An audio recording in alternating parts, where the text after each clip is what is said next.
Hello everyone. इस video में हम डिस्कस करेंगे कि एक स्टील फ्रेम्ड स्ट्रक्चर को कैसे डिज़ाइन करें। हमारा एक प्रोजेक्ट है जिसमें हमें एक स्टील फ्रेम्ड कैफ़े डिज़ाइन करना है। तो इस वीडियो में मैं वही आपसे डिस्कस करूँगा कि हमने उसको कैसे डिज़ाइन किया, कौन कौन से फैक्टर्स हमने यूज़ करे वाइल डिज़ाइनिंग, कौन से कोड यूज़ करे। तो चलिए मैं आपको पहले कोड्स के बारे में बता देता हूँ। तो आपको जब भी स्टील डिज़ाइन करना है तो आपको इंडियन कोड के हिसाब से IS 800 for designing, IS 875 for loading, dead, live load, wind load, and for IS 1893 for earthquake. But since earthquake इस प्रोजेक्ट में हमारा यूज़ नहीं हुआ, so only we have designed it for dead, live and wind load.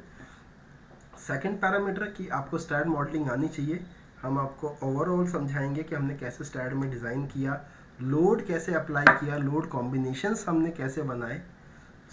चलिए start करते हैं how to design a steel cafe. किसी भी चीज़ को डिज़ाइन करने के लिए सबसे पहला प्राइमरी हमारा ऑब्जेक्टिव होना चाहिए कि उसके आर्किटेक्चर प्लान को स्टडी करें। आप ये देख सकते हो स्क्रीन पे, ये कैफ़े का प्लान है, टॉप प्लान लेआउट है, जिसमें ये कॉलम्स है, कॉलम्स की टेंटेटिव लोकेशंस है 1 2 3 4 5 6 7 8 9 10 11 12 13 14 15, टोटल 15 कॉलम्स है। एंड जो राइट साइड का एरिया है वो कंप्लीट मशीनरी स्ट्रक्चर है। मशीनरी मीन्स बेसिकली वो स्ट्रक्चर जिसमें brick walls, load bearing walls होती है। बेसिकली उन ब्रिक वॉल्स के थ्रू ही फाउंडेशन पर लोड ट्रांसफ़र होता है। एंड इनकी जो स्लैब्स होगी वो RCC, पफ पैनल, स्टील किसी फॉर्म में हो सकती है। बट हम इसमें सबसे पहले एक बार देखेंगे कि इसमें हमें क्या सजेशन देनी है। एज़ पर प्लान सबसे पहले आपको कॉलम का डिस्टेंस पता होना चाहिए कि column to column, centre to centre distance कितना है, सो दैट इसका आप एक स्ट्रक्चर लेआउट रेडी कर सके। इसमें आप देख सकते हो कॉलम टू कॉलम जो डिस्टेंस है वो है 6 metres in one direction, and in second direction the distance are 3 meters,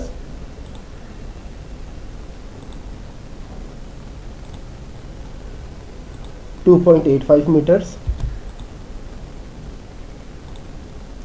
3 meter. So we can take 3 meters on an average center to center distance between the columns. जो total span है जो steel structure का cafe बनेगा वो है हमारा 12 metre by 12 metre का, जिसमें हमारे टोटल 15 स्ट्रक्चर है। एंड जो अदर पार्ट है जो 9 बाय 12 मीटर का है वो मशीनरी स्ट्रक्चर है, उसकी डिज़ाइनिंग भी हम आपको इसमें सिखाएंगे। सबसे पहले हमारा जो प्राइमरी स्टेप होगा, हमने कॉलम लोकेशन मार्किंग कर ली। जो कैफ़े की हाइट है वो टेंटेटिव 3.2 मीटर है जो हम डिज़ाइनिंग में यूज़ करेंगे। एंड इसका सबसे पहला जो प्लान होगा उसके लिए हमें इसका बीम फ्रेम्ड लेआउट बनाना होगा। पहले मैं कुछ आपको रेफरेंस फ़ोटोज़ दिखा देता हूँ कि ये एक्चुअली कैफ़े किस टाइप का बनेगा। ये कैफ़े जो होगा हमारा कुछ इस टाइप का होगा, जिसमें ओपन सिटिंग्स होगी, वर्टिकल मेंबर्स होंगे which will basically column, and उसमें हॉरिजॉन्टल मेंबर्स होंगे विच is actually beams. In beams के ऊपर जो आप इमेज देख रहे हो ये एक परगोला टाइप कैफ़े है, बट जो हमारा जो डिज़ाइन है वो आपका ऊपर से कवर्ड होगा। Covered means wind force act करेगी उसमें, बॉटम से उस शीट के नीचे से विंड उसमें लगेगी। हमें उसका स्ट्रक्चर डिज़ाइन करना है, तो हमने एक फ्रेम लेआउट रेडी कर रखा है। बट पहले मैं आपको हैंड स्केच से समझा देता हूँ कि इसका फ्रेम लेआउट कैसे रेडी होना चाहिए। जैसा आपने प्लान में देखा था, these are basically 3 columns, 1 2 3 4 and 5. Similarly 1 2 3 4 5, 1 2 3 4 and 5. The distance are 6 meter, 6 meter, 3 meters, 3 meters, 3 meters, 3 meters and 3 meters. Okay, so we have to prepare a frame. इसमें जो बीम्स की लोकेशंस होगी वो बेसिकली स्टील बीम्स होगी which is from left to right 1 2 3 4 5 6 and second जो members होंगे those are basically purlins. जो purlins होंगे इन्हीं पर्लिन्स के ऊपर हमारा राफ्टर फिक्स होगा। In this direction the purlins will be fix.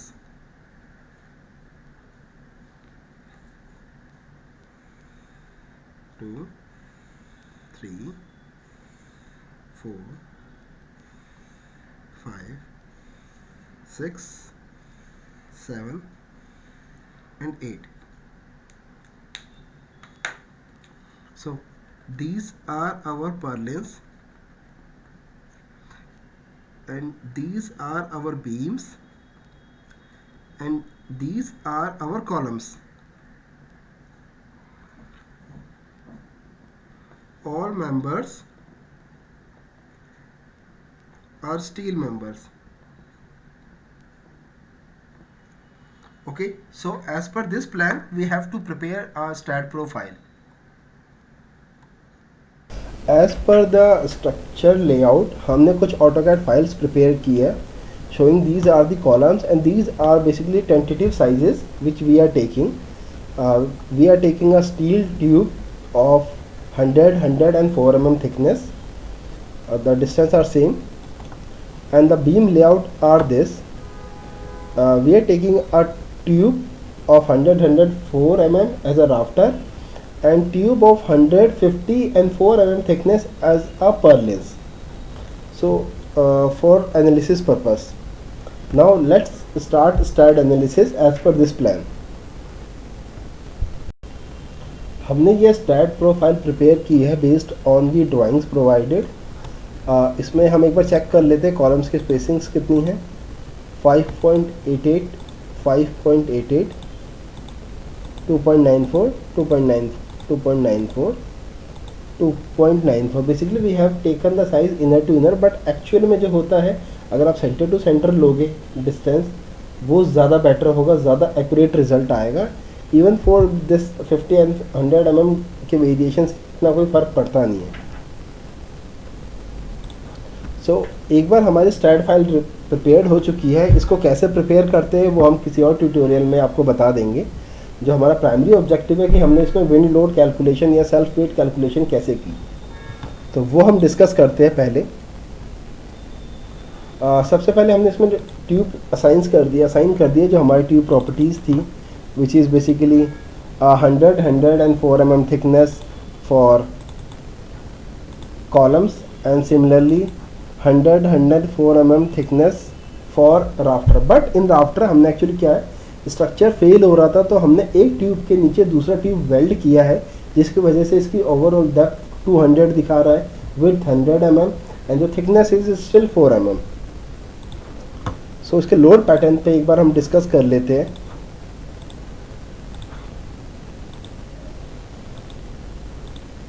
सो इस पूरे स्ट्रक्चर में, पूरे कैफे में हमें डिज़ाइनिंग के टाइम पे 3 लोड एक्टिवेटेड होते हैं। First is dead load, second is live load and third is wind load and the most critical is wind load. अब डेड लोड में हमें क्या क्या कवर करना है। डेड लोड में सबसे पहले आता है self weight. Self weight basically उस स्ट्रक्चर का खुद का वेट प्लस पफ पैनल का वेट। जो आपके पफ पैनल्स है, एक मैं आपको इमेज दिखाता हूँ। जो ये स्ट्रक्चर है, जब हम इसके कॉलम बीम्स को स्टैंड कर देंगे, जब ये फ्रेम रेडी हो जाएगा, इस टाइप का बेसिकली एक फ्रेम रेडी हो जाएगा। Basically these are the purlins, these are main column and these are rafters. So जब ये मेन स्ट्रक्चर रेडी हो जाएगा तो इसकी रूफ कवरिंग इस पफ पैनल के थ्रू होगी। और पफ पैनल क्या होता है? पफ पैनल बेसिकली एक मेंबर है जिसके ऊपर एक कोरुगेटेड शीट होती है प्री कोटेड, नीचे एक प्लेन शीट होती है एंड बीच में कोई भी insulation material such as thermocol packed होता है, जिसका मेन पर्पस होता है हीट ट्रांसफ़र को रोकना। ये minimum 50 mm and 80 mm thickness के होते हैं, वेरी करता है लोकेशन टू लोकेशन। दिल्ली में पफ पैनल की मिनिमम थिकनेस अलग है, पुणे अब जाओगे, मुंबई अब जाओगे, बेंगलोर अब जाओगे, वहाँ पे पफ पैनल की थिकनेस अलग अवेलेबल होती है, बट ये मिनिमम 50 mm होती है। सो हमने जो इसका वेट लिया है एज पर 50 mm हमने कैलकुलेट किया है उसका सेल्फ वेट और उसको हमने इस पर असाइन किया है। ये 50 mm कैसे कैलकुलेट किया ये अभी हम आपको समझा देंगे डिटेल में। सो ये 50 mm हमने पफ पैनल का वेट कैलकुलेट किया। देन लाइव लोड, अगर नॉन एक्सेसिबल रूफ है बट फॉर मेंटेनेंस पर्पस हमें इसमें 75 kg per square metre which is actually 0.75 kilo newton per square metre का हमें लाइव लोड देना है। बट जो अगर आप एप्लीकेशन का फॉर्म देखोगे वो है 0.75 किलो न्यूटन पर रनिंग मीटर। अब ये स्क्वायर मीटर रनिंग मीटर में कैसे कन्वर्ट हुआ वो हम आपको अभी डिटेल में बताते हैं। देन फाइनली विंड लोड, जो विंड लोड होगा वो नीचे से ऊपर की तरफ लगेगा, ऊपर से नीचे की तरफ लगेगा। अब ये 1.5 विंड लोड कैसे आया वो भी हम आपको अभी डिटेल में बता देते हैं। देखिए जो हमारी बीम्स है वो कुछ इस टाइप की है। ये हो गई हमारी बीम्स जो कि आपकी ट्यूब है। ये हमारे कॉलम्स है जो कि स्टील के ही कॉलम्स है। ओके, सो इसके ऊपर हमने पर्लिन लगाया है विच इज़ एक्चुअली ट्यूब। तो ये पर्लिन्स एक्चुअली क्लीट के थ्रू कनेक्ट हो जाएगा, जो कि हम किसी और वीडियो में डिस्कस करेंगे, काफ़ी लेंदी हो जाएगी वीडियो। सो इसके बीच में जो डिस्टेंस है वो हमारा 100,000 mm और 1 मीटर। ये हमारा दो पर्लिन्स के बीच में डिस्टेंस है and these are purlins. Now जो हमारा पफ पैनल होगा वो इसी के ऊपर आके अटैच होगा। These are puff panel.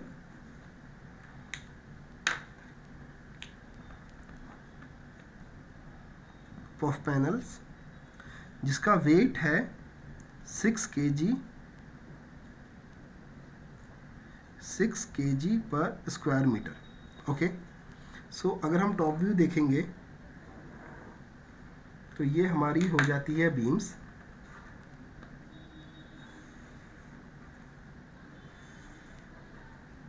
Okay, and then उसके बीच में हमारे आते हैं पर्लिन्स 1 मीटर के डिस्टेंस पे। सो अगर हम इस बीम की बात करें, सिर्फ इस पर्लिन की बात करें, पर्लिन पे वेट कौन सा एक्टिवेटेड होगा और एक्टिंग होगा, वो होगा इस एरिया का वेट एंड इस एरिया का वेट।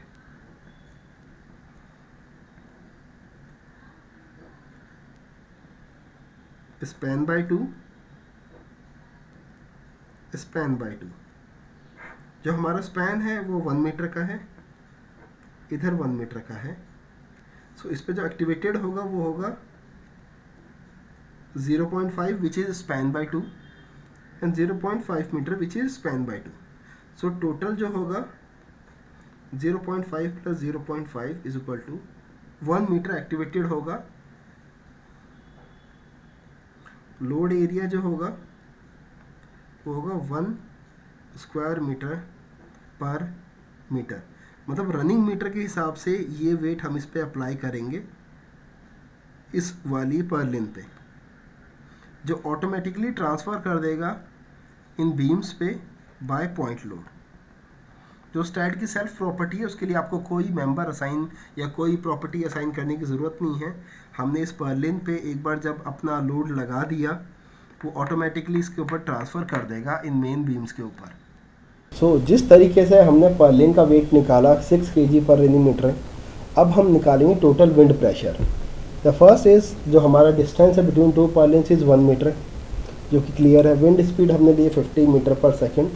अब as per IS 875 the formula होता है, जो फॉर्मूला होता है विंड प्रेशर का वो होता है 0.6 इंटू V² एंड जो V होता है वो मीटर पर सेकेंड में होता है। सो 0.6 into 50 which is V into 50 divided by 1000, क्योंकि हमें जो वैल्यू निकालनी है वो kilo newton per square metre में है और जो फॉर्मूला है फॉर्मूले से वैल्यू निकलती है वो न्यूटन पर स्क्वायर मीटर में निकलती है। सो हमारा जो रिजल्ट आया 1.5 kilo newton per square metre. And same जो हमारा कॉन्सेप्ट था पर्लिन में कि इनटू विड्थ जो एक्टिवेटेड एरिया है जो कि 1 मीटर हमारा निकल के आया है उससे हमने मल्टीप्लाई कर दिया एंड देन ये हमारा निकल गया 1.5 किलो न्यूटन पर रनिंग मीटर। अब इसमें कई फैक्टर्स होते हैं K1, K2, K3 and K4 जो इस छोटे प्रोजेक्ट में वैलिड नहीं है। अगर कोई क्रिटिकल केस होता है उसमें हम लेते हैं, बट एज इफ नाउ हम उसको 1 लेके चल रहे हैं। बट आप IS 875 पढ़ सकते हो, उसमें K1, K2, K3 and K4 के बारे में डिटेल्ड में है कि आप किस कैटेगरी, किस टाइप ऑफ स्लोप के लिए, किस लोकेशन के लिए आपको क्या लेना है। सो हमने अभी फ़िलहाल उसको 1 लिया है। 1 मीन्स बेसिकली क्रिटिकल, नॉर्मली 1.1, 1.05 ये वैल्यूज़ आ सकती है, और वो वैल्यूज़ इसके साथ मल्टीप्लाई होगी। जो हमारा विंड प्रेशर आया है 1.5 उसके साथ K1, K2, K3, so multiply करके स्टिल हमारा इतना निकला। अब नाउ हम मूव करते हैं लाइव लोड पे। Live load purlin spacing 1 metre centre to centre. Live load as per Indian code A75 is 0.75 kilonewton per square metre multiplied by affected area which is 0.75 kilonewton per running metre. Once हमने ये सारी values उस पर assign कर दी, now हमें load combination generate करने होंगे as per Indian code which is 1.5 dead load into live load, then 1.5 dead into wind load, 1.5 dead wind live load so on. आपको IS 1873 में सारे लोड कॉम्बिनेशन दिख जाएंगे for wind, live and dead load. STAAD Pro को automatically assign कर देता है, जिसके लिए आपको just add define load auto load combination and Indian generate load steel plastic and generate which is 1.7 dead load plus 1.7 live load, then 1.7 dead load, 1.3 dead load, 1.3 live load, 1.3 dead load, 1.3 wind load, then 1.7 dead load, 1.7 wind load, 1.3 dead, 1.3 live, 1.3 wind, and then last is 1.3 dead, 1.3 live and minus 1.3 wind load. So इसके बाद हमने जब इसको design किया था, design करने के बाद जो फाइनल हमारा मेंबर का आउटपुट आया, ये कुछ स्क्रीनशॉट्स हमने लगा दिए थे अपनी रिपोर्ट में। सिंस जो ये हमारा स्ट्रक्चर है ये क्रिटिकली फेल हो रहा था ओनली एट जंक्शंस, सो उसलिए हमने इंक्लाइन मेंबर्स लगाए टू मेक इट सेफ। जो हमारा फाइनल आउटपुट है वो ये है कि कॉलम्स जो है हमारे 100 बाय 100 की होंगे, 4 mm थिकनेस, जिनमें इंक्लाइन मेंबर्स होंगे। उनकी फाउंडेशन कैसे हमने कैलकुलेट करी अभी आपको मैं डिटेल में बता देता हूँ। उसके बाद जो मेन बीम्स होगी वो 100 बाय 100 दो मेंबर्स को टॉप एंड बॉटम में वेल्ड करके 100 बाय 200 का आपका कॉलम बनेगा। Then purlins are basically 100 by 50 into 4 mm thickness of member. Then purlins are basically 100 by 50 by 4 mm thick tube. एक हमने स्क्रीनशॉट लगाया, ये बेसिकली यूटिलिटी रेशियो है। यूटिलिटी रेशियो की डेफिनेशन क्या होती है कि उस मेंबर पे कितना लोड आ रहा है डिवाइडेड बाय उस मेंबर की कैपेसिटी कितनी है। सो विच मेक सेंस कि अगर उसकी कैपेसिटी मोर देन 1 होती है सो उस मेंबर का फेलियर पॉइंट काफ़ी जल्दी आ सकता है। मीन्स उसकी कैपेसिटी से ज़्यादा आप उस पर लोड इनपुट कर रहे हो। But as per Indian code जब हम विंड लोड के बारे में बात करते हैं तो उस कैपेसिटी को आप 1.3 तक एक्सटेंड कर सकते हैं, बिकॉज जो विंड लोड या विंड स्पीड जो इंडियन कोड में डिफाइन होती है उसकी प्रोबेबिलिटी होती है हर 30 से 35 साल में रिपीट होने की। एग्जैक्टली 30 ईयर्स होती है as per Indian code, but वो 30 के बाद कभी 50 साल या 35 साल में रिपीट होती है।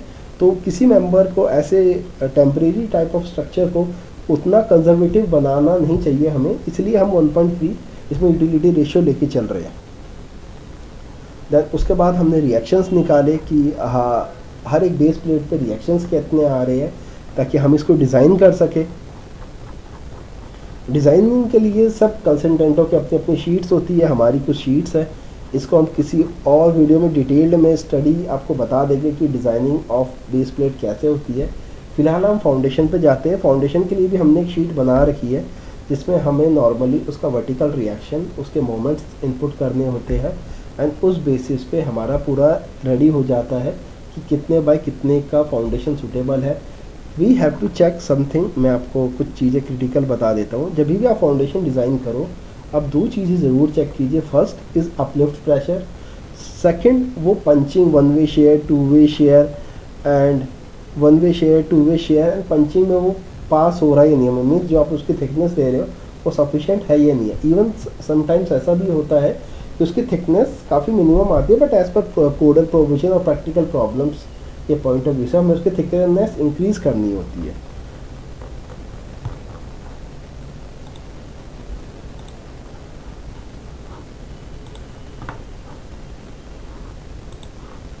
सो बेस्ड ऑन डिज़ाइन ये हमने मेंबर साइजेज जो इनिशियली सजेस्ट किए थे या इनिशियली हमने टेकअप किया था वही हमारे सेफ आ रहे हैं विद मार्जिन।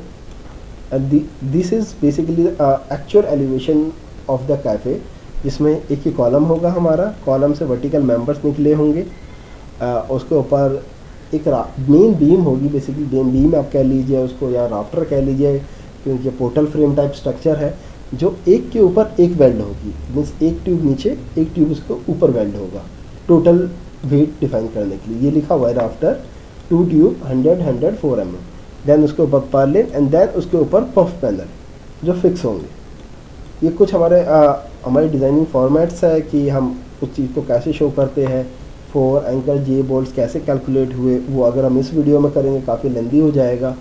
तो प्लिंथ बीम के बारे में मैं आपको बता देता हूँ। ये जो ग्रेड A to C है इसके बारे में तो मैंने आपको बता दिया कि वो कैसे होगा।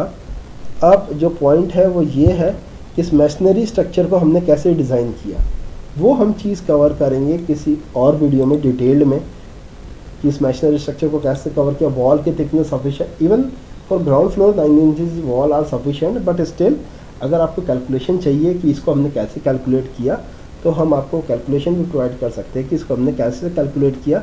इतनी थिकनेस स्लैब की रीइंफोर्समेंट की रिक्वायरमेंट नहीं है इसमें। बेसिकली जो फाइनल हमारा जो आउटकम आया था वो ये था कि हम इसमें C चैनल्स लगा देंगे एंड देन उसके ऊपर पफ पैनल रखेंगे। सो ये हमारा फाइनल आउटकम्स है। सो अगर इससे रिलेटेड आपके पास कुछ भी क्वेश्चंस हो तो आप ज़रूर हमसे पूछना।